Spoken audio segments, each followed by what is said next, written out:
Fala pessoal, eu sou o professor Sérgio Araújo e eu vim hoje para dizer para vocês que começaremos uma série de lives que foram gravadas e que eu estarei disponibilizando para vocês. Essa aula realmente está incrível, gente. Então, para não perder nenhum vídeo, já se inscreve no canal. Também já marque as notificações para ser avisado de todos os vídeos novos. Então, vamos para a aula após a nossa vinheta.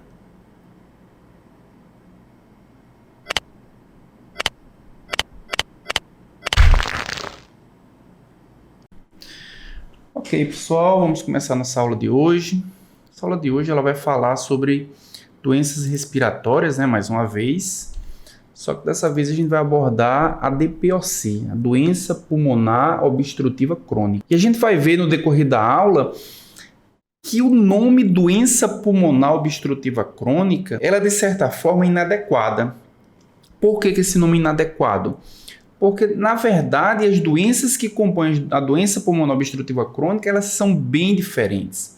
Elas têm a fisiopatologia que é comum, mas elas são bem diferentes do ponto de vista do produto final, né? E das manifestações clínicas também, certo, gente? Então, para essa aula, a gente colocou um codinome, né? O codinome da aula, né? A gente vai falar de doença pulmonar obstrutiva crônica, mas o codinome da aula é mapeando o tratamento da DPOC. Então, a gente vai percorrer esse mapa aqui, né? Como se fosse um mapa do tesouro, coletando as informações necessárias para o final, né, o X da questão aqui, a gente encontrar o melhor tratamento para o paciente com DPOC, tá?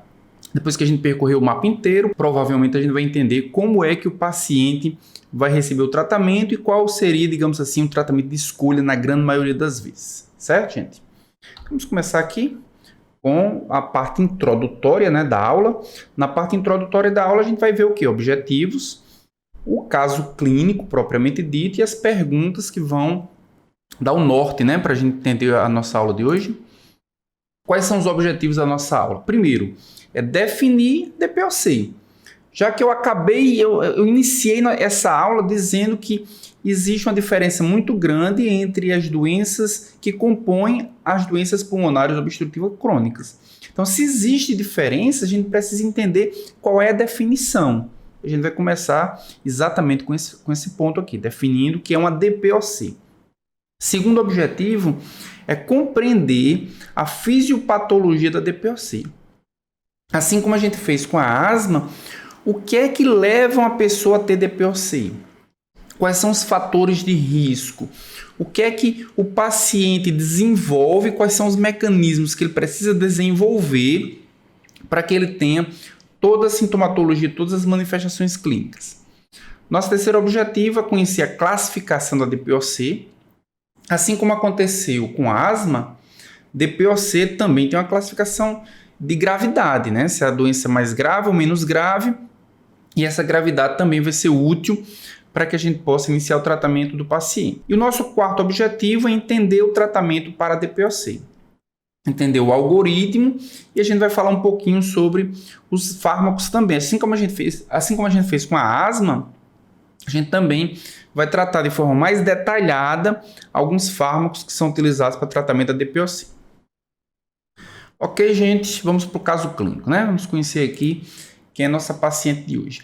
E na verdade, hoje, né, nós teremos dois pacientes. Então não vai ser só um paciente, não, vai ser o caso 1 e o caso 2. O caso 1 é um paciente masculino, ex-fumante, e a gente vai ver mais adiante que essa relação da DPOC com fumo é uma relação importante, mas ela não pode ser estigmatizada. Ou seja, o paciente com DPOC não é só aquele que é fumante. Quem é fumante, ele tem uma chance grande de desenvolver uma DPOC, mas não são apenas os fumantes que desenvolvem DPOC. Vai ver isso mais adiante. Esse paciente, ele é ex-fumante e apresentava dispneia. Então, de cara, a gente já começa a entender que dispneia é um sintoma importante para a DPOC, assim como foi para a asma também, né? A gente viu que na asma também tem dispneia. Então, tem dispneia, só que essa dispneia, ela ocorria inicialmente para jogar futebol. Olha só, gente. Daqui a pouquinho a gente vai ver a escala de dispneia e a gente vai ver que Se uma pessoa tem dispneia quando joga futebol, é absolutamente normal. Ou seja, uma pessoa que tem dispneia quando joga futebol, ela é uma pessoa que tem dispneia muito leve. Então, ela tem inicialmente uma dispneia para jogar futebol, ou seja, uma dispneia leve, mas atualmente, vocês vejam que as coisas começaram a complicar. Atualmente, a dispneia era para atividades mais rotineiras, como subir escada e caminhar rápido. Quando você joga futebol, é normal você ter dispneia. Então, significa o quê? Que um paciente que tem dispneia só quando joga futebol, a dispneia dele é leve. Mas, se você tem dispneia quando você caminha rápido, se você tem dispneia quando você sobe uma escada, isso significa que seu grau de dispneia já é mais avançado. Esse paciente ele começou com a dispneia leve, mas ele evoluiu para uma dispneia mais avançada, tá bom? Desse outro lado aqui a gente tem terapêutica e exames. Então ele nega o uso prévio de antibióticos ou corticoides. Então ele não usou nem antibióticos, nem usou corticoides anteriormente, mas ele faz uso do formoterol. E a gente viu na aula passada o que é o formoterol. O formoterol é um agonista beta de longa ação, muito utilizado para o paciente que tem asma, por exemplo. Então, o paciente aqui vai ter DPOC. Será que o formoterol vai servir para ele também? Será que a terapêutica é parecida, né? Então, ele utilizou o formoterol há 6 meses. Trouxe um alívio parcial dos sintomas. Ele estava utilizando para quê? Para dispneia. Faz 6 meses que ele vem usando, mas os sintomas eles continuam em algum grau. Foi resolvido apenas parcialmente. E aí ele fez uma espirometria, a gente já conhece esse exame, né? Fez uma espirometria e o volume expiratório forçado foi de 40%. E aí a gente já começa a perceber que asma e DPOC têm uma relação em comum, porque eles atingem o trato respiratório. São duas doenças muito diferentes do ponto de vista da gravidade. Vejam só, gente, volume expiratório forçado de 40% é um volume expiratório forçado muito baixo. A gente viu que quando o paciente tem asma grave, ele tem em torno de 60%. Então não chega nem a 40%. Aqui o paciente tem 40%. Então esse paciente ele tem uma dispneia realmente importante, tá bom? Então esse aqui é o paciente 1. Vamos aqui para o paciente 2. Paciente 2 é uma paciente feminina, também ex-fumante, com dispneia para atividades rotineiras. Então essa paciente já está com a dispneia um pouco mais grave, né, para atividades rotineiras. E essa paciente tem uma diferença em relação ao paciente anterior. Ela apresenta exacerbação. O que é exacerbação? É a crise dispneica, é a necessidade de, por exemplo, ser hospitalizado para tratar o paciente que tem uma crise de respiratória que impede ele de se manter. Então, ele vai para o hospital para poder se tratar, para poder se cuidar. Então, isso é a exacerbação. É aquele momento agudo da doença, tá bom? Então, esse paciente, ele teve uma exacerbação por ano. Então, todos os anos ele tinha pelo menos uma exacerbação. Nos últimos 5 anos, essa paciente também teve uma pneumonia. Então, vejam que essa paciente acaba sendo mais grave do que o paciente anterior. O paciente tem uma dispneia grave, a paciente tem exacerbações anuais nos últimos 5 anos e a paciente já teve uma pneumonia também. Essa paciente ela está em uso de uma terapia dupla, com salmeterol e fluticasona. A gente conhece essa associação também.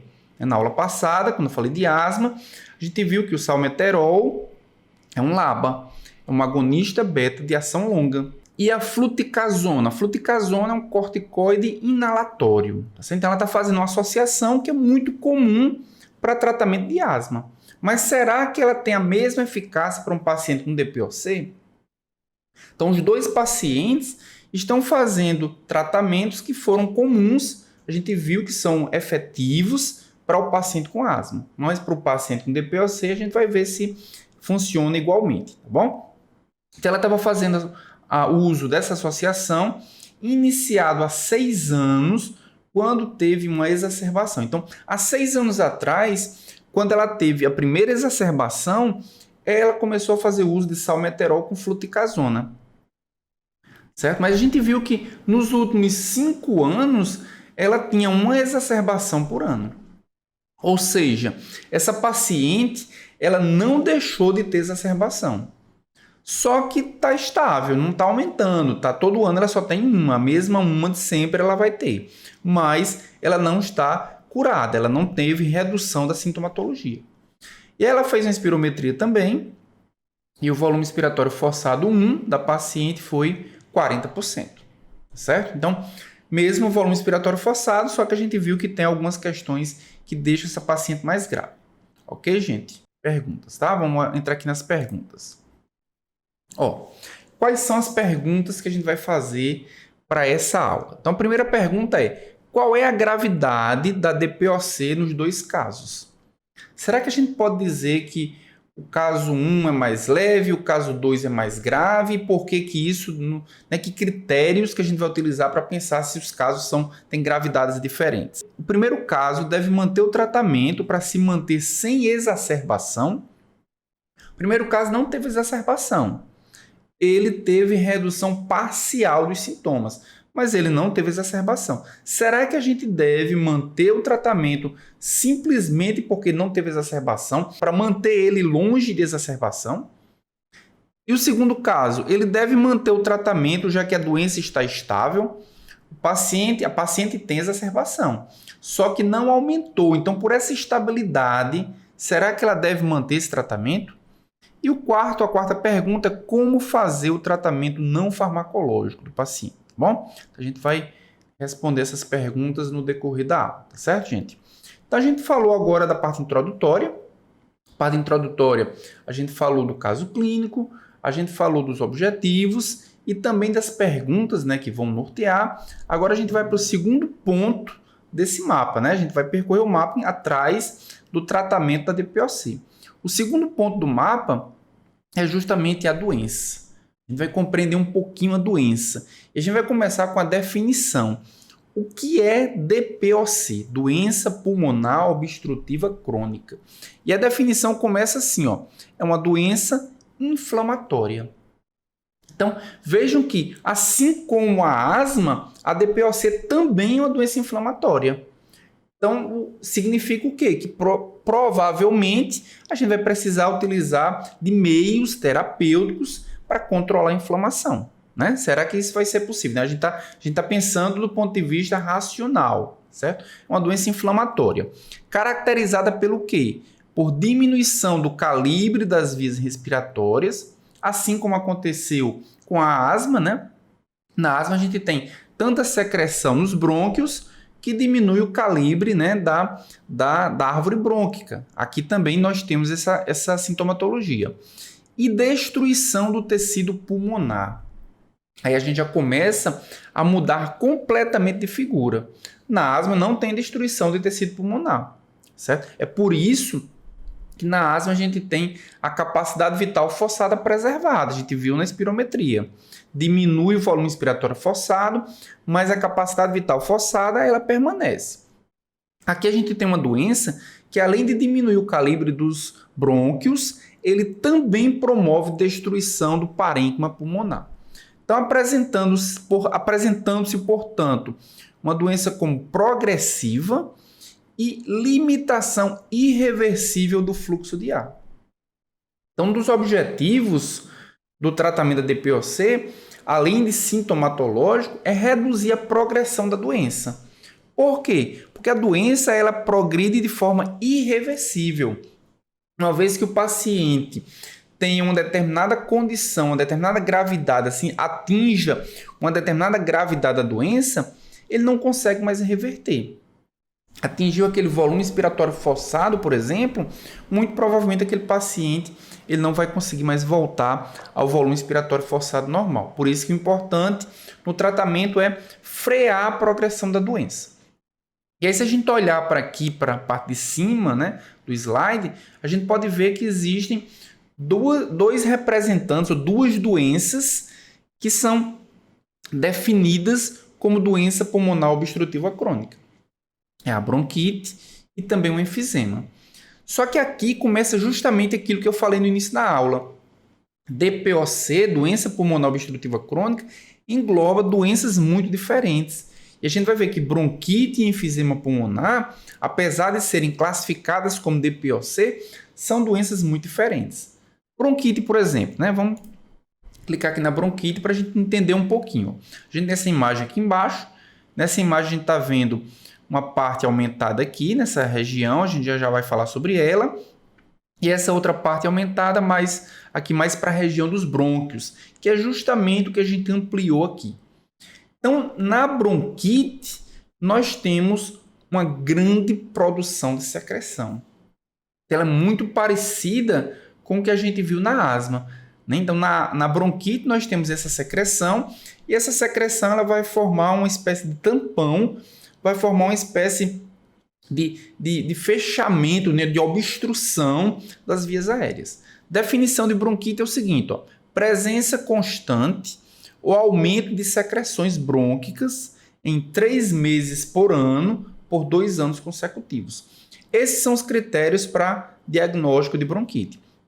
O paciente produz secreção brônquica durante 3 meses por ano, durante 2 anos seguidos, esse paciente provavelmente ele é acometido de bronquite, tá bom? E enfisema?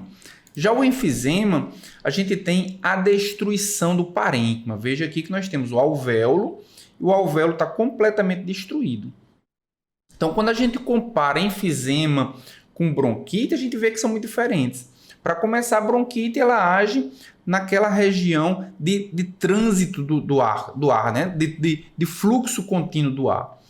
E o enfisema ele age no parênquima pulmonar, ou seja, na zona respiratória. Bom, então vamos lá. Enfisema. Enfisema significa o quê? Alargamento anormal e permanente dos alvéolos com destruição das paredes alveolares. Se não tem paredes alveolares, mesmo que o ar consiga entrar, mesmo que o ar consiga chegar lá nos alvéolos, as trocas gasosas vão estar comprometidas. Então, o paciente vai ter dificuldade de respirar porque simplesmente ele perdeu parte do tecido pulmonar. Vamos dar uma olhadinha aqui na epidemiologia das doenças pulmonares obstrutivas crônicas de uma forma geral, né? Englobando todas elas. Quando a gente olha para a mortalidade, né? A gente tem uma tabela aqui mostrando a mortalidade, é uma tabela um pouco antiga, né? A tabela de 2001, mas apenas para a gente ter uma referência. Quando a gente olha para a mortalidade, as DPOCs são doenças que matam muito. Vejam só, gente. Está aqui entre as 6 primeiras doenças que matavam no Brasil em 2001. Certo? E quando a gente compara mais uma vez com asma, a gente viu que asma, muita gente adoece de asma. Ou seja, a morbidade de asma é relativamente grande. Mas a mortalidade não. A mortalidade da asma não é grande. Mas na DPOC nós temos uma mortalidade grande. Então, isso já nos dá um indício de que o cuidado precisa ser redobrado com o paciente com DPOC. Outra diferença com a asma, quando a gente olha aqui para a faixa etária, que a gente viu na aula passada sobre asma, é que os pacientes com asma geralmente são pacientes mais jovens. A grande proporção de pacientes com asma são pacientes que são crianças, adolescentes, existem adultos, existe, mas é uma proporção menor. Na DPOC é justamente o contrário. Então, as faixas etárias, quanto maiores os índices de pacientes com DPOC. Então, com 40 a 49 anos, 8,4% dos pacientes com DPOC estão nessa faixa etária. 50 a 54 anos, 16,2%. E vejam só, gente, acima de 60 anos, 25% ou 25,7%, para ser mais preciso, tem DPOC. Então vejam que existe uma evolução muito grande. E a gente vai ver que essa evolução se dá principalmente por uma exposição e também por falha no sistema de antioxidantes, né, que nós temos no nosso corpo, que não consegue depurar toda a exposição que a gente tem durante a vida. Tá certo, gente? Vamos dar uma olhadinha aqui no restante da prevalência. Ó, quando a gente olha para esse gráfico aqui foi retirado de dados americanos, né, que foram feitos durante vários anos, né, de 1965 até 1998. E o que a gente observa? Várias doenças que, como a gente viu na tabela anterior, que matam mais do que DPOC, têm seus índices diminuídos ano a ano. É o caso, por exemplo, das doenças coronarianas, diminuiu 59% o índice de mortalidade de 65 a 98%, AVC diminuiu 64%, outras doenças cardiovasculares diminuiu 35%. Só que quando a gente olha para a DPOC, ela tem um comportamento completamente contrário. Então, houve um aumento de 163% nos índices de mortalidade nesse mesmo período, de 65 a 98. E aí eu queria perguntar para vocês, o que vocês acham que justifica isso? Por que vocês acham que as DPOCs estão exatamente no caminho contrário às doenças cardiovasculares? Enquanto que nas doenças cardiovasculares nós temos cada vez mais condições de controlar a mortalidade, nas DPOCs essa mortalidade está aumentando. Comentei no chat. O que vocês acham, gente? Vocês acham que esse número ele é assim? Mudança de hábitos? Que hábitos, Antônio? Que hábitos você acha que seria importante para que esse comportamento do aumento da mortalidade por DPOC ele esteja acontecendo? A pessoa fica mais em casa, exposta a alérgenos, sem circulação de ar. Perfeito, perfeito. Então vejam só, gente, 65 a 98 é um período em que houve uma evolução muito grande, né? Então, as pessoas, não só do ponto de vista, né, como você falou, ficou mais em casa, exposto a alérgeno, mas ficou exposto a poluentes também. É justamente os poluentes do ar os principais responsáveis. A gente tem a fumaça do cigarro, né, que diminuiu consideravelmente nos últimos anos, né, o consumo de cigarro, mas que a exposição a outros fatores ambientais, a poluição de indústrias, a poluição dos carros, toda essa exposição ela só tem aumentado. Então as doenças respiratórias elas têm aumentado muito mais, numa frequência muito maior do que as doenças cardíacas, por exemplo.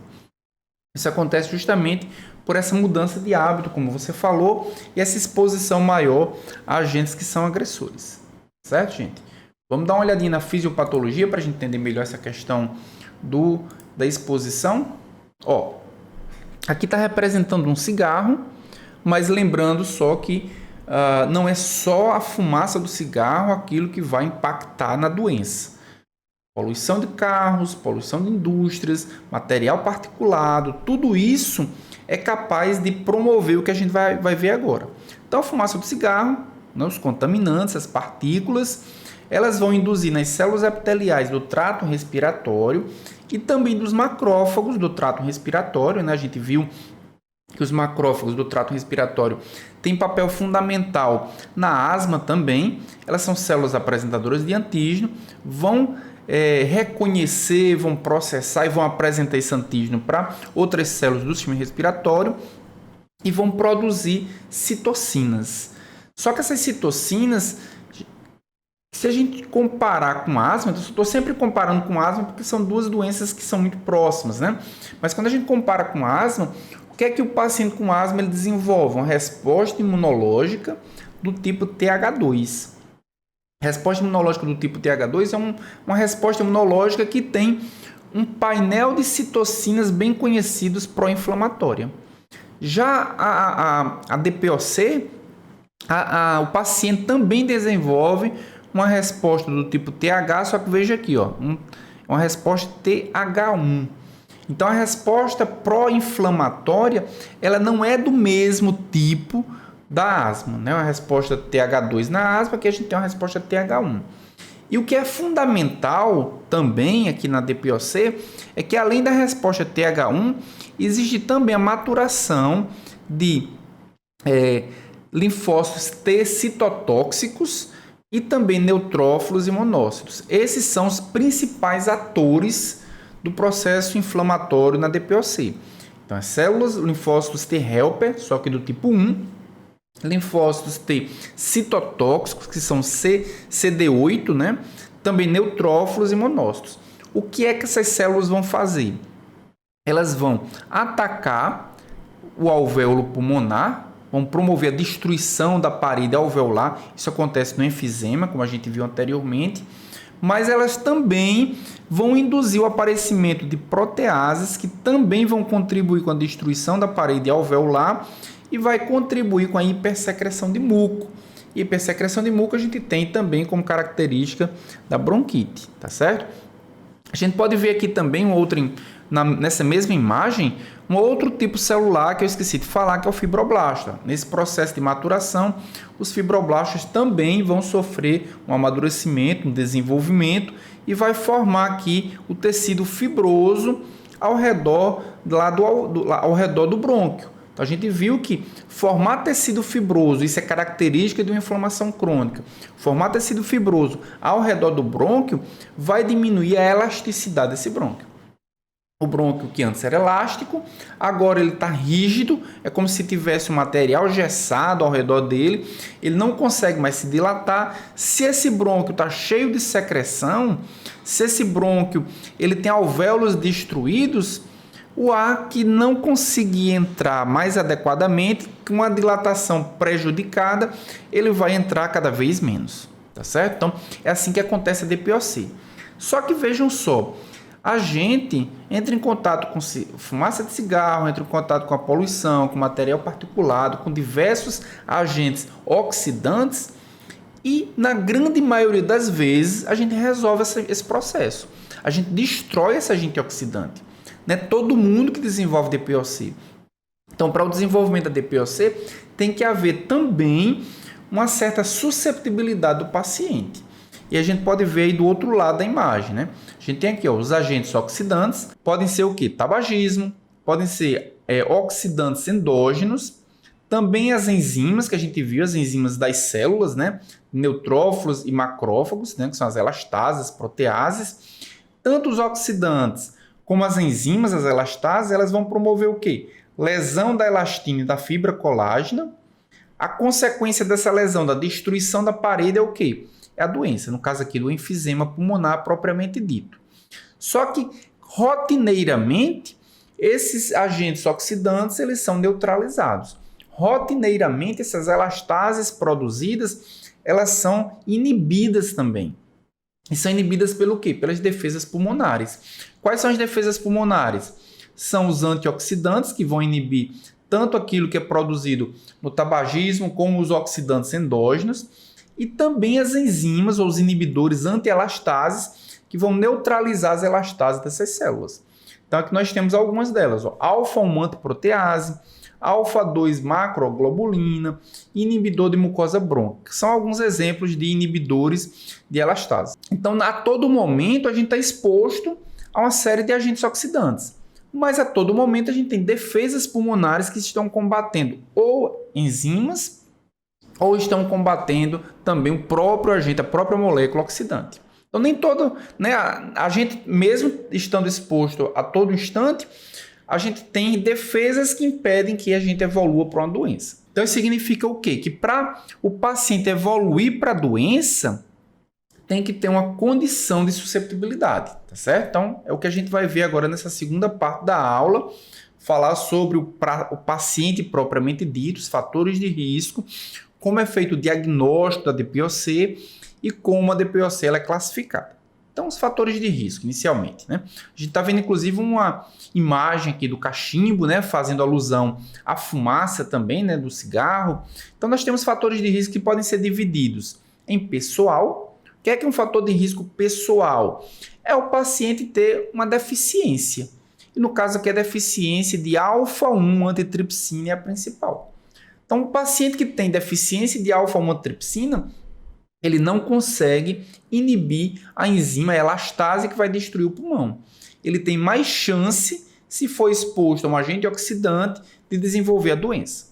E um outro aspecto é um aspecto ambiental. O aspecto ambiental é a própria exposição. O paciente que é muito exposto ao cigarro, o paciente que é exposto a poeira e produtos químicos, a fatores ocupacionais, que trabalha na indústria química, por exemplo, que está exposto a muitas infecções respiratórias. Durante a infecção respiratória, o paciente desenvolve fatores oxidantes que ficam atacando o pulmão. São os agentes, ou seja, é a maquinaria antioxidante que impede que o pulmão seja agredido. Mas se o paciente tem deficiência nesses inibidores, ao mesmo tempo está exposto à infecção, ele tem grande chance de desenvolver a doença. E a condição socioeconômica também é um fator ambiental importante, fator de risco ambiental. Bom, entrando agora no diagnóstico. No diagnóstico, a gente pode levar em consideração alguns parâmetros. O primeiro deles são os sintomas. O paciente que tem DPOC, ele tem sintomas clássicos, sintomas típicos. Um dos sintomas, assim como aconteceu lá com a asma, é a tosse. O paciente tem tosse.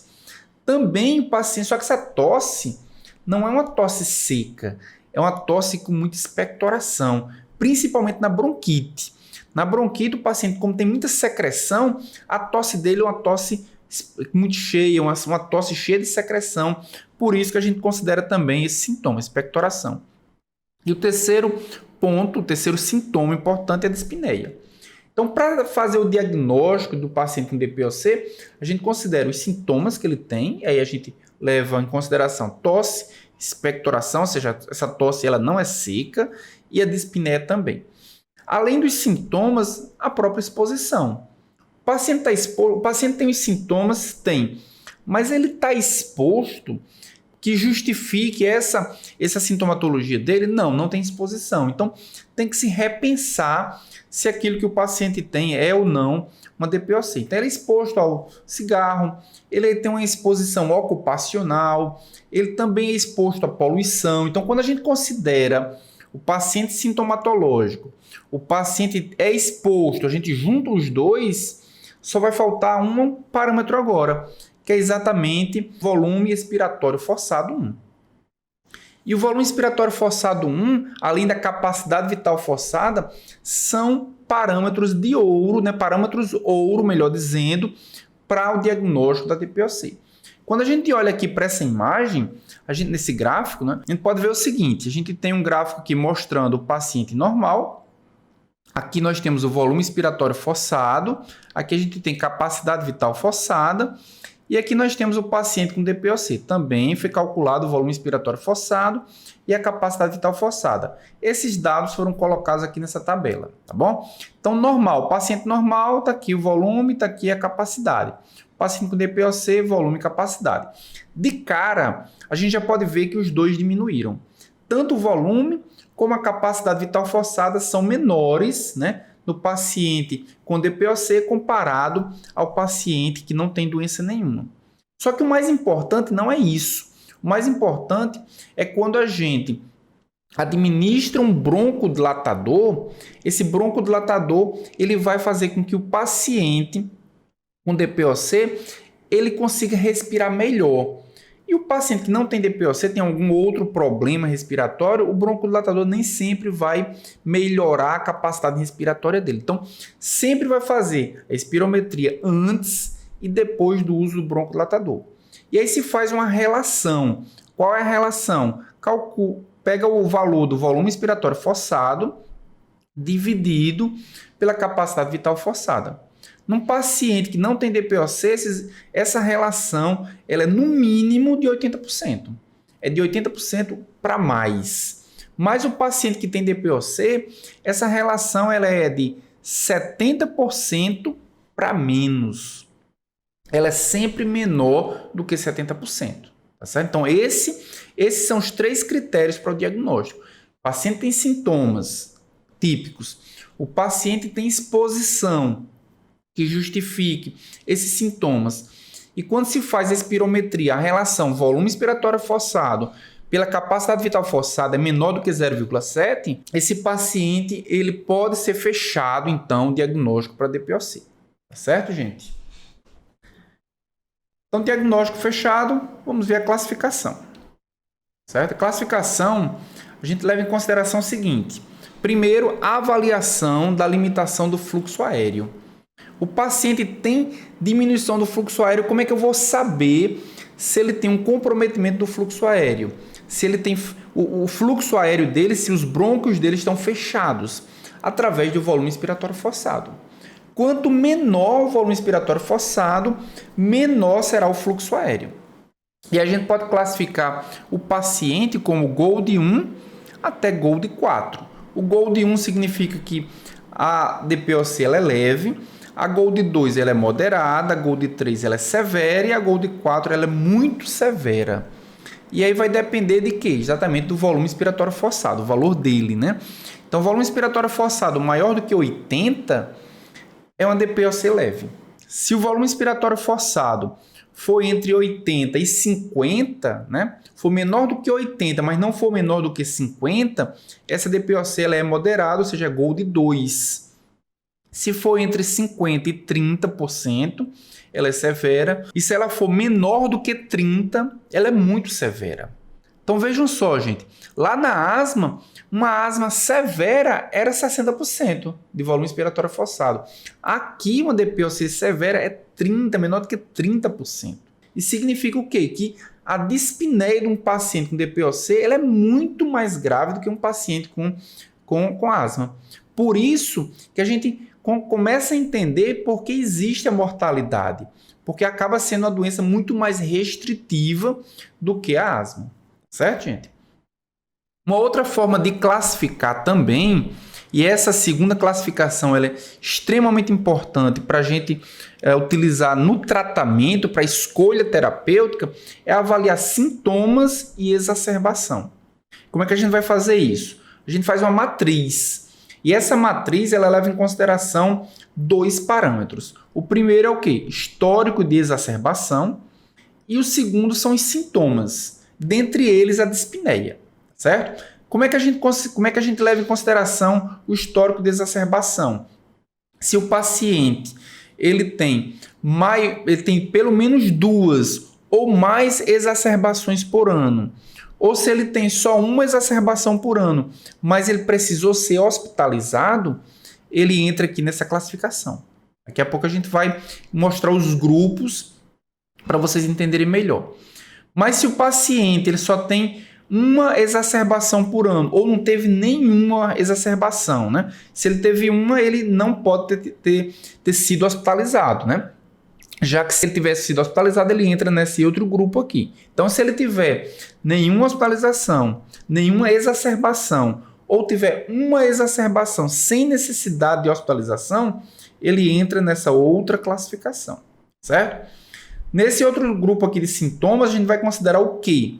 Vai considerar esse questionário aqui, CAT. A gente já vai entender melhor o que significa esse CAT, mas a priori é um questionário onde vai se fazer várias perguntas, semelhante àquilo que a gente fez com a asma. Se tem sintomas diurnos, se tem sintomas noturnos, qual a frequência. E esse questionário ele vai gerar um score que vai dizer se o paciente tem DPOC ou se o paciente não tem DPOC e se essa DPOC ela é mais grave ou se essa DPOC ela é mais leve. Tá bom? Esse CAT ele tem essa finalidade. E nós temos também essa escala aqui, ó, que é a escala da dispneia, a escala modificada da dispneia.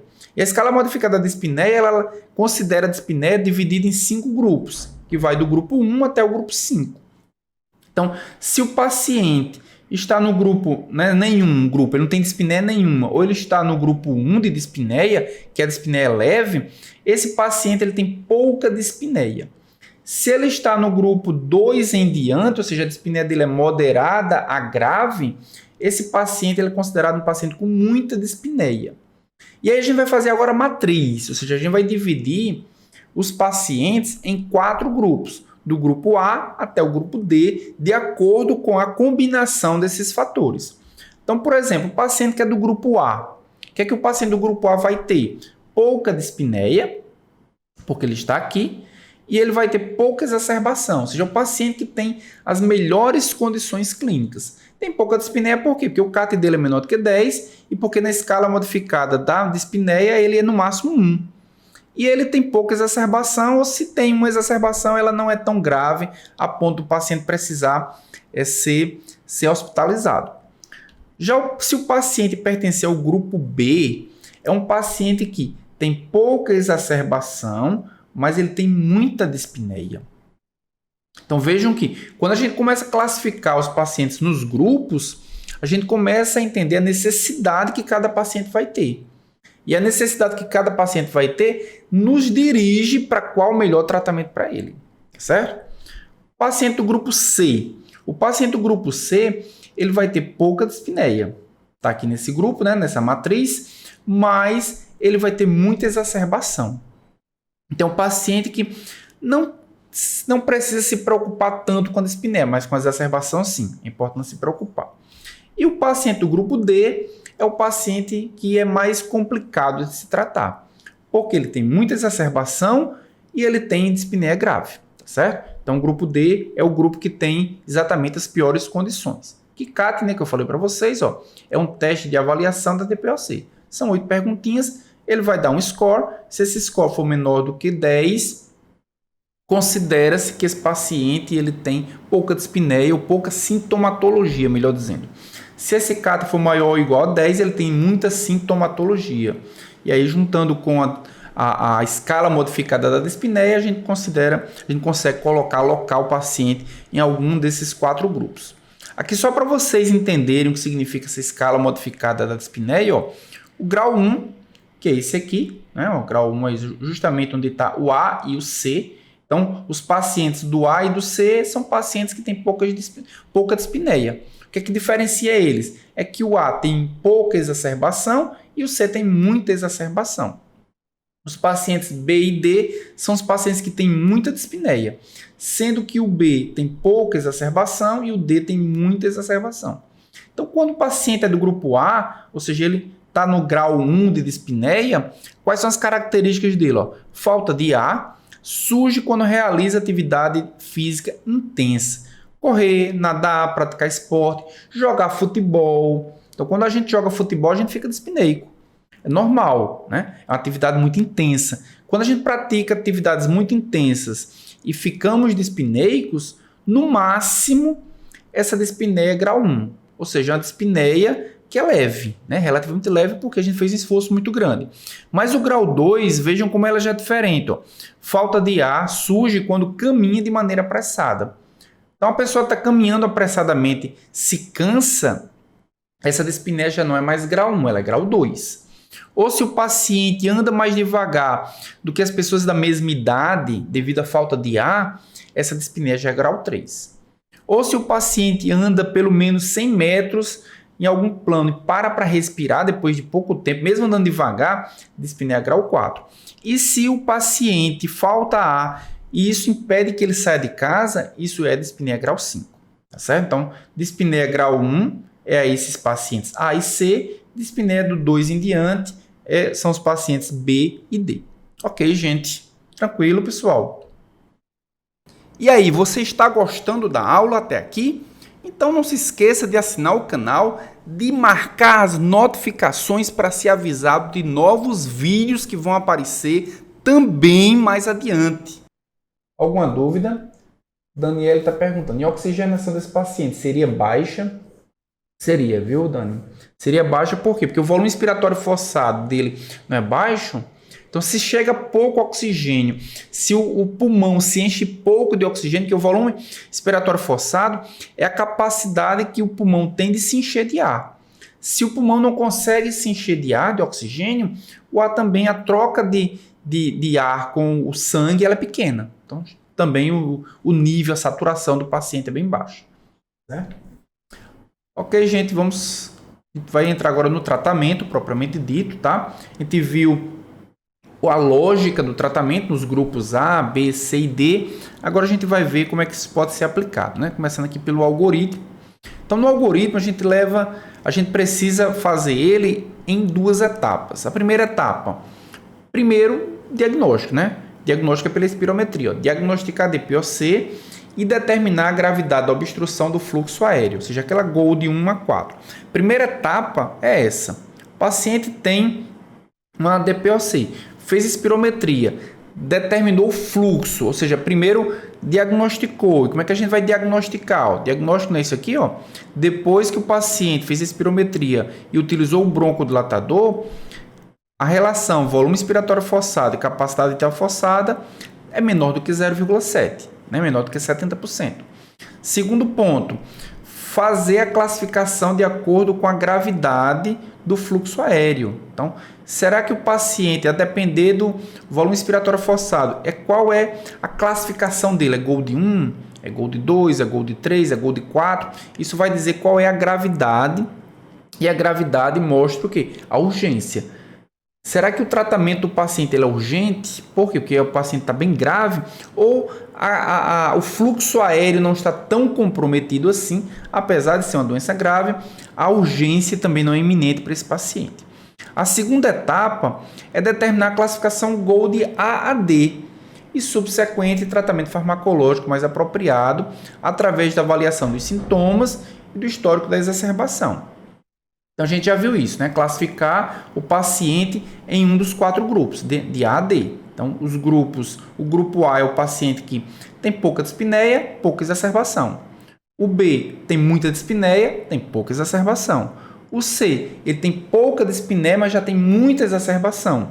E o grupo D é o paciente que tem tudo alto. Dispneia, aliás, tem pouca dispneia, tem muita dispneia e também tem muita exacerbação. O paciente mais complicado. Então, aqui, a partir desse algoritmo, a gente vai fazer o quê? Determinar a gravidade. Com a gravidade, né, ele nos dirige para se o tratamento ele é urgente ou não. Posteriormente, com a classificação A, B, C, D, o paciente ele vai receber o tratamento mais adequado. E aí, qual é esse tratamento mais adequado? Né? O que a gente vai ver agora. Então, vejam só, gente. Paciente do grupo A. O que é o paciente do grupo A? O paciente que tem pouca dispneia e tem pouca exacerbação também. O que é que ele vai receber de tratamento? O tratamento é com broncodilatador. E a gente já começa a perceber também aqui uma diferença com asma. Quando o paciente tem asma, o que é que o protocolo dizia? O paciente precisa ser tratado com corticoide inalatório. Ele começava com corticoide inalatório. Ele tinha broncodilatador? Tinha. Mas o broncodilatador associado ao corticoide inalatório. Para tratamento da DPOC, o corticoide inalatório, a gente vai ver mais adiante, ele acaba sendo secundário. O tratamento principal ele é com broncodilatador. E esse broncodilatador, nesse caso aqui, do paciente do grupo A, ele é sintomático. Então, ele pode ser, inclusive, um broncodilatador de ação curta, ou seja, um SABA, pode ser um salbutamol, por exemplo, certo? Vejam que em verde aqui é o que? É o tratamento preferencial. Então, vai verificar a eficácia do tratamento, o paciente está resolvendo os sintomas? Tá, então mantém. Não, o paciente não está resolvendo os sintomas. Então, pode-se o quê? Tentar outra classe de broncodilatador. Um outro broncodilatador, que pode ser inclusive um antagonista, né, dos receptores muscarínicos, né, mas que possa resolver a sintomatologia do paciente do grupo A. Se o paciente agora é do grupo B, o paciente do grupo B é o paciente que tem muita dispneia. O problema principal dele é a dispneia. Ele continua não tendo tanta exacerbação assim, mas dispneia ele tem bastante. Então ele vai utilizar ou um LABA, um agonista beta de longa ação, ou um LAMA, que é um antagonista muscarínico de longa ação também. Os dois são de longa ação, só que eles vão agir em receptores diferentes. Ou eles vão ativar os receptores beta-adrenérgicos, ou eles vão inativar, eles vão inibir os receptores muscarínicos, tá bom? Ou um ou outro. Se os sintomas persistirem, que os dois são broncodilatadores, então o que ele precisa é o quê? É dilatar os brônquios para respirar melhor. O problema do paciente do grupo B é dispneia. Ele precisa dilatar a todo custo. Então, tratou com um ou com o outro. Se por acaso os sintomas persistirem, associa LAMA com LABA, tá certo? Paciente do grupo C. O paciente do grupo C é aquele paciente que tem pouca dispneia. O problema dele não é a dispneia, o problema dele é a exacerbação, que é elevada. Então, esse paciente ele precisa tratar com o melhor fármaco para as exacerbações. E as exacerbações elas são tratadas principalmente com LAMA. Por isso que aqui não é LABA ou LAMA. Os dois são broncodilatadores, só que a exacerbação é melhor tratada com LAMA. Então, antagonista muscarínico de longa ação. Se por acaso o paciente continuar exacerbando, aí associa os dois, LAMA mais LABA. Como alternativa, isso aqui também é um tratamento preferencial, veja que está verde, né? Como alternativa, pode-se utilizar LABA mais o corticoide inalatório, né? O ICS é o corticoide inalatório, tá certo, gente? E se o paciente for do grupo D, o paciente tem dispneia e o paciente tem exacerbação, os dois juntos. Então, ele já trata com associação. Vejam que aqui é broncodilatador, LABA ou LAMA, só LAMA, e aqui já é associação. Porque o que o paciente precisa resolver a exacerbação com LAMA e precisa resolver a dispneia com LABA. Por isso que já associa. Se por acaso ele continuar exacerbando, se ele continuar com muita dispneia, associa também um corticoide inalatório. Tá certo? E aqui nós temos uma observaçãozinha, ó. Tem dois caminhozinhos aqui, que também são para especificidades de alguns pacientes. Então nós temos aqui um asterisco, considerar roflumilaste, o asterisco, se o paciente tiver um volume expiratório forçado menor do que 50% do predito e o paciente tenha bronquite crônica. Para esse paciente, o paciente tem um volume expiratório forçado muito baixo, menor do que 50%. Ele é diagnosticado com bronquite. Então, esse paciente, além de receber LAMA, LABA, corticoide inalatório, também considerar roflumilaste para ele, tá certo? E se o paciente ele for um ex-fumante, né? Tem esses dois asteriscos aqui, ó. Se o paciente for um ex-fumante, considerar também macrolídeos. Por que considerar macrolídeos? Porque o paciente tem chance de desenvolver pneumonia, tá bom? Lembra que nosso caso clínico teve um dos casos que diz que o paciente teve pneumonia? Ele é um ex-fumante, ele tem grande chance de desenvolver pneumonia. Para ele não desenvolver pneumonia, pode-se tratar esse paciente com macrolídeo, né, como forma preventiva. Tá bom, gente? Tranquilo, pessoal? Dúvidas até agora? Esse algoritmozinho que eu mostrei para vocês, alguma questão, alguma dificuldade? Tá falando, então deve estar tranquilo. Ok, gente, vamos voltar aqui então. Ó, o que a gente vai fazer agora? Vamos agora, né, ver como é que está esse preenchimento desse mapa, né? Que eu falei para vocês no início da aula que a gente vai percorrer esse mapa em busca da melhor solução para o tratamento para o paciente com DPOC. Então, a gente fez o seguinte, a gente fez esse caminho aqui, ó. Saiu daqui, conheceu o caso clínico, conheceu as condições do paciente, as características clínicas, as manifestações, o tempo que ele teve cada uma dessas manifestações. Depois a gente andou por aqui pela doença, conhecemos a fisiopatologia da doença, as questões epidemiológicas. Depois a gente foi para o paciente propriamente dito, né? Conhecemos do paciente quais são as manifestações clínicas, como é feito o diagnóstico do paciente. O que a gente vai fazer agora é percorrer o restante do mapa, né? A gente já viu o tratamento propriamente dito, né? Principalmente o tratamento protocolar, né, o que o algoritmo diz para tratar o paciente com DPOC. O que a gente vai fazer agora é conhecer os fármacos individuais, né, os detalhes do fármaco individualmente. E aí a gente vai conhecer dois que a gente já falou lá na aula de asma, né, que são os agonistas adrenérgicos e os corticoides inalatórios. A gente viu lá na aula de asma que corticoide inalatório e que agonista adrenérgico é o tratamento padrão para paciente com asma.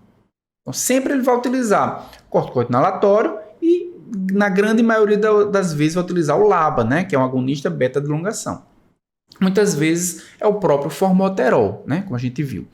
Então, a gente vai conhecer aqui um pouquinho dos agonistas adrenérgicos e o seu uso no paciente com DPOC. Não é exatamente o agonista como a gente viu lá na aula de asma. É o seu uso no paciente com DPOC. Então vejam só, gente. A gente tem aqui o formoterol, que é exatamente um agonista beta-adrenérgico de longa ação, que é muito utilizado lá com asma, né? Formoterol 12 microgramas 2 vezes ao dia. Essa coluna aqui, tá certo? Tem o indacaterol, que é um outro agonista beta de elongação, 600 microgramas, e o indacaterol, 300 microgramas por litro. O de 300 é essa coluna, o de 600 é essa coluna. Então foi feito um experimento, calculou o volume expiratório forçado de todos os grupos, né, que utilizaram esses fármacos, depois de um dia, depois de 12 semanas, e o experimento acabou com 52 semanas, ou seja, um ano depois. Depois de um ano, como é que esses pacientes que estavam fazendo uso exclusivamente desses fármacos, como é que eles estavam dando, qual a resposta deles, a resposta terapêutica deles.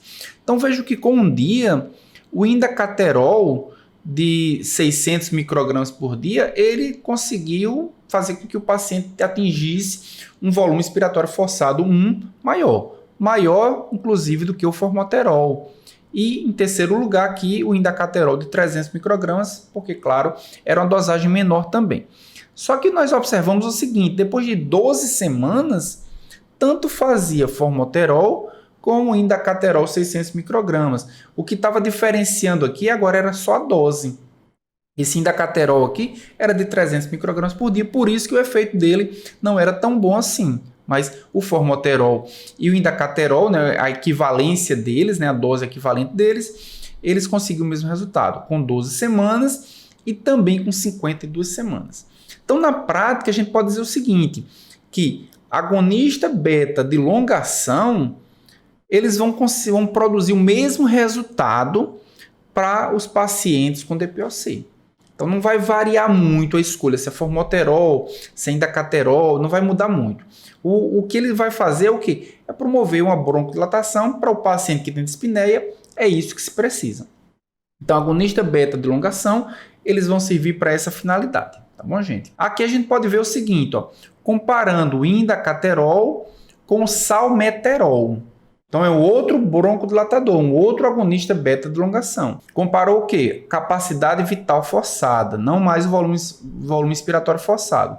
E fez esse experimento aqui durante 24 horas. Aqui foi feita a segunda dose do salmeterol por causa do tempo meia-vida dele.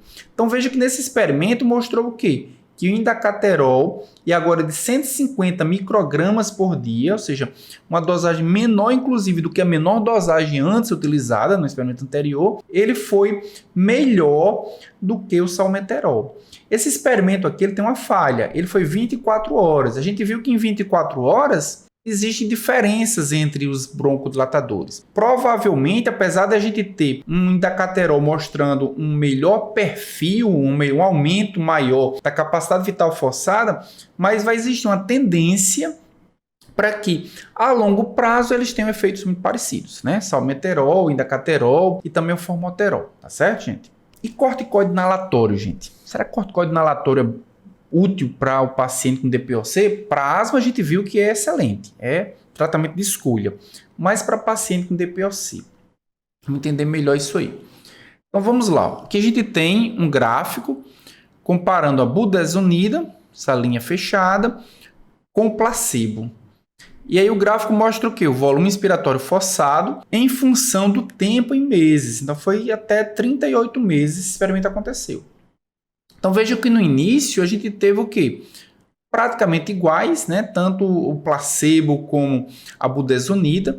Depois a budesonida, depois o placebo, ele teve um resultado melhor do que a budesonida. Depois a budesonida teve um resultado melhor do que o placebo. Depois foi o placebo novamente que voltou à frente. Depois eles terminaram aqui com 38 semanas, praticamente igual. O que é que esse experimento quer mostrar? Quer mostrar que budesonida ou os corticoides inalatórios para o paciente com DPOC praticamente não tem influência no volume expiratório forçado. Se o problema do paciente com DPOC é porque o volume expiratório forçado dele baixa muito, então utilizar um corticoide inalatório para um paciente desse não vai fazer diferença nenhuma. Certo? Então, ao contrário do que a gente viu com o paciente asmático, onde utilizar um corticoide inalatório ia fazer toda a diferença, para o paciente com DPOC não vai fazer de grande diferença assim. Mas utilizar um LABA, por exemplo, um agonista beta de longa ação, como a gente viu no slide anterior, de fato faz bastante diferença, certo? Aqui mostrando mais uma vez, comparando agora salmeterol, fluticasona e a terapia combinada. Terapia combinada é o quê? É o agonista beta de elongação associado ao corticoide inalatório. A terapia combinada é essa linha fechada com a bolinha, ou seja, esse ponto aqui mais alto. Então vejam que a bolinha, vejam só que a terapia combinada, ela trouxe um resultado melhor do que, por exemplo, a fluticasona, o salmeterol, né, que está mostrando aqui exatamente essas duas linhas aqui, né? O placebo, essa linha de baixo, essa linha fechada é o salmeterol e a linha tracejada, ela é a fluticasona. Então vejam que aqui a fluticasona até teve um resultado bem similar ao salmeterol, mas quando a terapia é combinada, ela acabou trazendo um resultado melhor.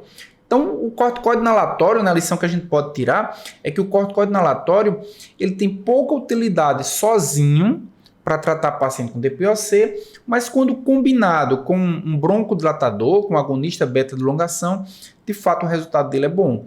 Por isso que no protocolo a gente tem que, às vezes, quando o paciente não responde à associação de LABA mais LAMA, a gente associa com o corticoide inalatório, porque sabe-se que ele pode trazer um resultado interessante. Bom, gente? E aqui a gente tem o quê? Probabilidade de pneumonia em função do tempo para ter essa pneumonia. Essas linhas aqui, o que elas representam? Essa linha superior aqui é a bolinha, que é terapia combinada, salbutamol com fluticasona, e essa linha tracejada aqui é exatamente a fluticasona. Então, o que a gente pode entender desse gráfico aqui? Que existe uma probabilidade maior do paciente desenvolver pneumonia quando ele utiliza corticoide inalatório. Por quê? Porque ele vai reduzir as defesas respiratórias, né, as defesas encontradas no trato respiratório, né, no pulmão, as defesas pulmonares. E a consequência disso é o quê? É uma boa chance dele desenvolver a pneumonia. Então, o paciente que utiliza um corticoide inalatório para DPOC, ele já não encontra bons resultados e, ao mesmo tempo, ele tem um risco maior de desenvolver pneumonia. Então, de fato, ele só deve ser utilizado se for de forma combinada e, mesmo assim, como alternativa. Nunca como primeira escolha, nunca como tratamento preferencial. E, finalmente, a gente vai agora para o X da questão, né? O X da questão é o quê? A gente já conhece os fármacos. Depois dos fármacos, a gente vai escolher o melhor fármaco que é utilizado para o tratamento da DPOC. E o melhor fármaco para tratar DPOC, acho que vocês já devem ter concluído, que é LAMA. Por que é LAMA? Porque além de broncodilatador, ele também serve para as exacerbações. Ou seja, os antagonistas muscarínicos de elongação, os anticolinérgicos, são os melhores fármacos para tratar DPOC na situação, na condição dele, né? Então, como é que eles agem, né? Como é que agem os antagonistas? Então, a gente tem um paciente com DPOC. O paciente com DPOC, a gente sabe que é um paciente que tem restrição. E quando a gente tem uma ação colinérgica, essa ação colinérgica ela vai fazer o quê? Ela vai promover uma broncoconstricção. Os antagonistas muscarínicos, os antagonistas colinérgicos, eles vão bloquear receptores colinérgicos, impedindo que a acetilcolina promova uma broncodilatação ainda mais intensa. Essa é a finalidade. Só que a gente precisa levar em consideração algumas coisas. Por exemplo, a gente está vendo aqui uma imagem de uma inervação, e nessa inervação, a acetilcolina ela inerva tanto glândulas submucosas, como inerva também a musculatura lisa dos brônquios. A musculatura lisa dos brônquios, a gente viu que a finalidade dele é o quê? Promover broncodilatação. Mas na inervação submucosa, a gente pode ver que existe uma possibilidade de ele ter ações diferentes, né? Então, por exemplo, quando o paciente tem uma ativação, né, e a gente pode ver nessa imagem que existe uma distribuição diferente de receptores muscarínicos nas glândulas submucosas e também na musculatura lisa. Na glândula submucosa, o que é que a gente pode encontrar? Receptores M1 e receptores M3. Na glândula submucosa, o que é que os receptores M1 vão fazer? A ativação deles vai produzir, aumenta a secreção glandular. A gente não acabou de ver que na fisiopatologia da DPOC, o paciente, principalmente aquele que tem bronquite, ele produz muita secreção, E essa secreção ela é produzida por quê? Porque o sistema parasimpático, o sistema nervoso parasimpático está ativando as glândulas submucosas. Então, quando a gente utiliza um fármaco anticolinérgico que vai bloquear M1, a gente está fazendo com que a gente está diminuindo a produção dessa secreção, o que é muito bom. Então, o anticolinérgico vai ser bom porque vai diminuir a secreção da glândula submucosa lá no trato respiratório. E M3, o que M3 vai fazer? A ativação de M3 produz broncoconstricção, daqui a pouco a gente vai ver, e aumenta a secreção glandular. Então, tanto o M1 como o M3 vão produzir aumento da secreção glandular. Utilizar fármacos que são seletivos para M1 e para M3 vai diminuir essa secreção e diminuir, portanto, o fechamento, né? a formação daquele tampão de muco lá nos brônquios do paciente, tá certo? E no músculo liso dos brônquios. No músculo liso dos brônquios, a gente vai ter receptores M3 e teremos também receptores M2. O que eles vão fazer? M3 a gente acabou de ver, a ativação deles produz broncoconstricção. Broncoconstricção é algo que a gente não quer. Então, quando a gente bloqueia o receptor M3, a gente, além de diminuir a secreção, a gente também diminui a broncoconstricção. E o M2? Bem, o M2 ele é um receptor inibitório. E por ser um receptor inibitório, a sua ativação vai promover broncodilatação. Quando a gente inibe o M2, o que a gente está fazendo é o quê? Inibir a broncodilatação, que é justamente o que a gente não quer.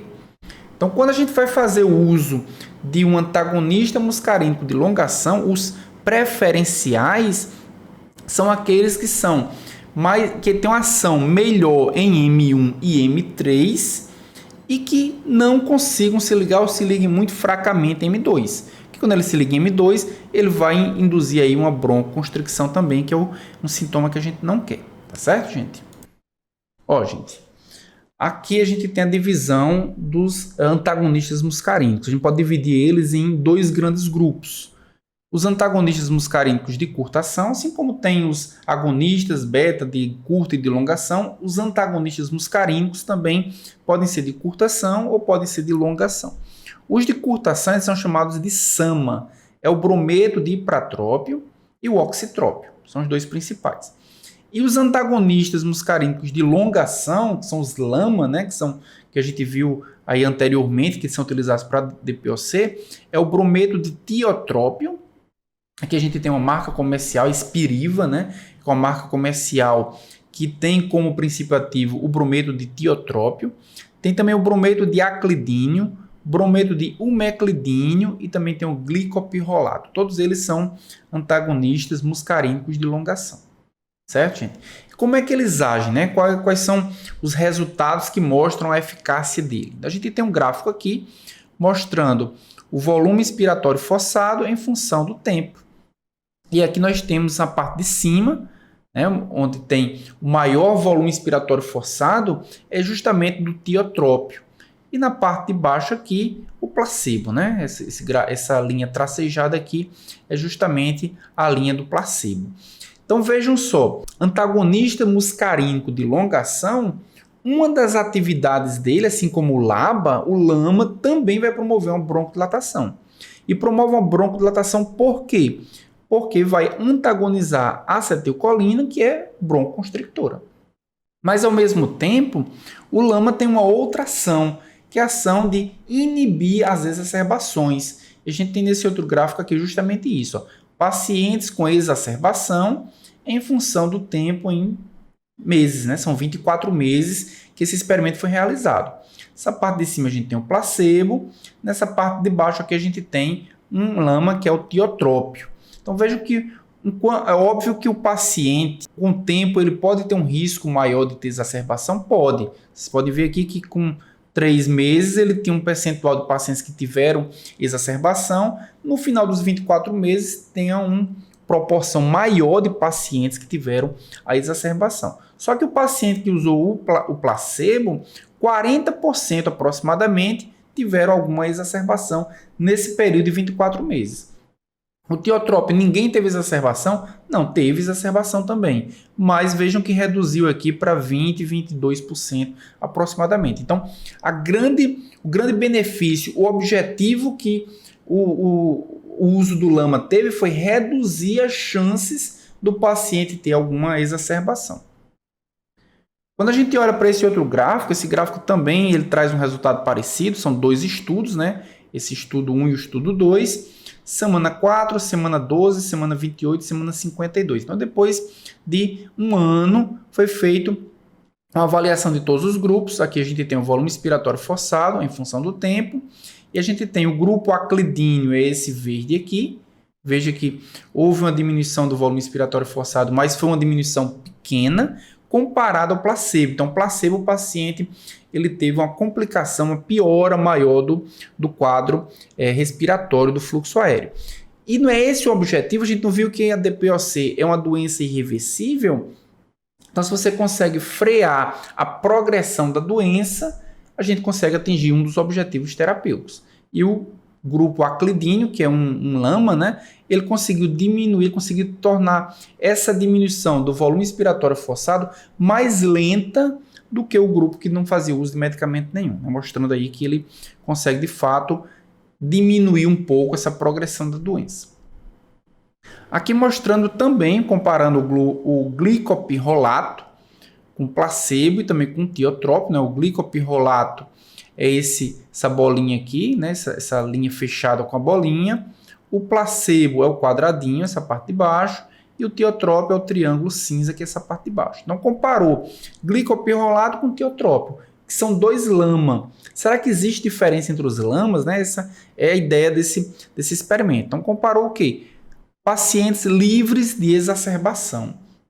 Então, vejam que a linha com a bolinha preta, né, que é o glicopirrolato, ela esteve à frente, acima, melhor dizendo, esteve acima do tiotrópio a maior parte do tempo. Mas chegou um determinado momento que não havia diferença nenhuma entre utilizar tiotrópio ou glicopirrolato, e existia um determinado momento que, na verdade, o tiotrópio ele trouxe resultados melhores na diminuição do processo de exacerbação no paciente. Então, que conclusão a gente pode tirar? Que o glicopirrolato parece ser um pouco melhor do que o tiotrópio, por um tempo relativamente longo, mas finito de tempo, e que a partir daí o tiotrópio acaba sendo melhor do que o glicopirrolato no controle das exacerbações do paciente. E a associação, né? A gente viu que no tratamento farmacológico, no protocolo, existe a possibilidade de associar LAMA com LABA. E a associação é principalmente por quê? Porque o paciente que tem dispneia e também tem risco de exacerbação, ele precisa dos dois. O LABA, principalmente para tratamento da dispneia, né, um broncodilatador, e o LAMA, principalmente para o controle das exacerbações. E aqui a gente tem um gráfico mostrando o quê? Probabilidade de exacerbação em função do número de semanas, foram 52 semanas. E o que a gente pode ver é o seguinte, foram divididos em grupos. Grupos que tinham graves exacerbações, grupos que tinham moderada ou grave exacerbação, ou seja, a exacerbação era mais leve, e qualquer exacerbação, seja grave, moderada, leve, foi colocada nesse outro grupo aqui, certo? Quando a gente olha para a linha fechada é o quê? O grupo que utilizou salmeterol com fluticasona. Salmeterol com fluticasona é o quê? É LABA mais corticoide inalatório, é o tratamento da asma. Salmeterol com fluticasona é o tratamento de asma. E a linha tracejada, ela mostra o quê? O grupo indacaterol com glicopirrônio, ou seja, é LAMA mais LABA, é o tratamento ideal para o paciente com DPOC. Quando a gente olha para o grupo que tem exacerbações graves, praticamente não tem diferença nenhuma, apesar de estatisticamente ser diferentes os grupos, mas praticamente não teve diferença nenhuma, né? O grupo que utilizou salmeterol com fluticasona teve uma chance um pouco maior de ter exacerbações graves comparado ao grupo que utilizou indacaterol com glicopirrônio, mas a diferença é muito pequena. Só que quando a gente compara o grupo que desenvolveu exacerbações moderadas, aí sim a gente vê uma diferença grande, né? Os pacientes que utilizaram indacaterol com glicopirrone tiveram menos chances de desenvolverem exacerbações moderadas comparado ao grupo que utilizou salmeterol com fluticasona. E também houve diferença significativa, né? Olhando aqui pelo P, houve diferença significativa quando a gente compara os grupos que tiveram qualquer tipo de exacerbação, seja leve, seja moderada, seja grave também, tá? O grupo que utilizou o indacaterol com glicopirrônio, ele teve menos chance de desenvolver uma exacerbação, seja ela com qual gravidade for, comparado ao grupo que utilizou salmeterol com fluticasona. Qual é a moral da história? O melhor tratamento para asma, ele é LABA mais corticoide inalatório. Mas para DPOC, o tratamento com corticoide inalatório, ele é apenas alternativo. Utilizar só LABA pode ser dependendo se o paciente tem problemas maiores de dispneia do que de exacerbação. Mas o melhor tratamento é o quê? A associação de antagonista muscarínico com agonista beta-adrenérgico. Bem, voltando aqui para os nossos casos clínicos, né? Para a gente finalizar a aula de hoje. Então, a gente teve 2 casos clínicos. Vamos agora interpretar o que tinha no caso clínico e como é que a gente pode fazer as mudanças terapêuticas. O paciente, a gente viu aqui o caso clínico 1, o paciente ele era tabagista, ele tinha dispneia inicialmente para jogar futebol. Só que a doença dele estava progredindo. E por que a gente sabe que a doença estava progredindo? Porque atualmente a dispneia dele era para atividades mais rotineiras, como subir escadas e caminhar rápido. A doença estava progredindo. Depois a gente pode levar em consideração que o paciente estava usando formoterol, que é um LABA. Se ele estava usando formoterol para uma DPOC, significa que ele estava fazendo tratamento, na grande maioria das vezes o tratamento vai ser inadequado. Ele tem que utilizar, vai depender, obviamente, da classificação dele. Mas o paciente, ele tinha uma dispneia grave para atividades rotineiras, significa que ele tinha dispneia grave. E, ao mesmo tempo, o paciente tinha uma espirometria com um volume expiratório forçado de 40%. O que mostra, apesar de não dizer que ele teve uma exacerbação, mas o risco para ele ter uma exacerbação é muito grande. Baixou de 50%, o risco para se ter uma exacerbação é muito grande. Então, esse paciente é um paciente que tem muita dispneia e tem grande risco de ter exacerbação. Ele deve ser tratado com o LAMA, por exemplo, que é o tratamento para exacerbação. Isso vai depender muito do critério. Então, eu classifiquei ele como grupo D. Por que grupo D? Porque ele tem muita dispneia e porque ele tem risco de exacerbação. Mas ele poderia ser classificado também como um paciente do grupo B, que tem muita dispneia, mas não teve exacerbação. Então, na prática, o tratamento dele vai ser com LAMA mais LABA, ou LAMA ou LABA, né? Então, pode ser associação, como é o do grupo B, né? Ou só um ou outro, né? O paciente vai se beneficiar dos dois tratamentos, tá bom, gente? E o paciente 2? O paciente 2 é uma mulher que já tinha dispneia para atividades rotineiras. Aqui já disse que ela tinha exacerbação, né? Uma exacerbação por ano nos últimos 5 anos. Tem um paciente que tem muita dispneia e é um paciente que tem muita exacerbação também, né? Teve 5 exacerbações nos últimos 5 anos. Diz também que o paciente estava utilizando salmeterol e associado a fluticasona, ou seja, um LABA mais um corticoide inalatório, né? E que o volume expiratório forçado dela 40%. Ou seja, um paciente que tem risco de exacerbação ainda maior, né? Já tem exacerbação, mas tem riscos ainda maiores. Então, essa paciente, de fato, a classificação dela é do grupo D, paciente que tem muita dispneia, que tem muita exacerbação. Esse paciente ele vai ser tratado com LAMA mais LABA, e não salmeterol com a fluticasona, como inicialmente foi proposto para ela. Tá certo, gente? E para a gente finalizar, vamos ver os principais erros cometidos, né? Então, às vezes, o paciente vai para o tratamento farmacológico e vários erros são cometidos, principalmente para o paciente com DPOC. Primeiro erro é o seguinte, é não realizar a confirmação espirométrica do diagnóstico. O diagnóstico ser apenas baseado em sintomas e fatores de risco. É necessário fazer espirometria. A espirometria ela é fundamental, ela é decisiva para dizer se o paciente tem uma doença grave, se o paciente tem uma doença leve, para classificar corretamente dentro da classificação ABCD, tá certo? Segundo ponto, não prescrever broncodilatadores de ação longa para pessoas com DPOC moderada grave. Então a gente viu que existe uma lógica diferente quando a gente considera o paciente com DPOC e o paciente com asma. O paciente com asma, o tratamento é com corticoide inalatório, associado ou não LABA. Já o paciente com DPOC, o tratamento é com broncodilatador. Pode ser LABA, LAMA, dependendo se ele tem risco de exacerbação ou não, certo? Então, um dos erros é o quê? Não prescrever broncodilatador. Prescrever corticoide, assim como é feito com o paciente com asma. Terceiro erro é não fornecer informações adequadas sobre a utilização correta de dispositivos inalatórios, inclusive concessão práticas formais de orientação.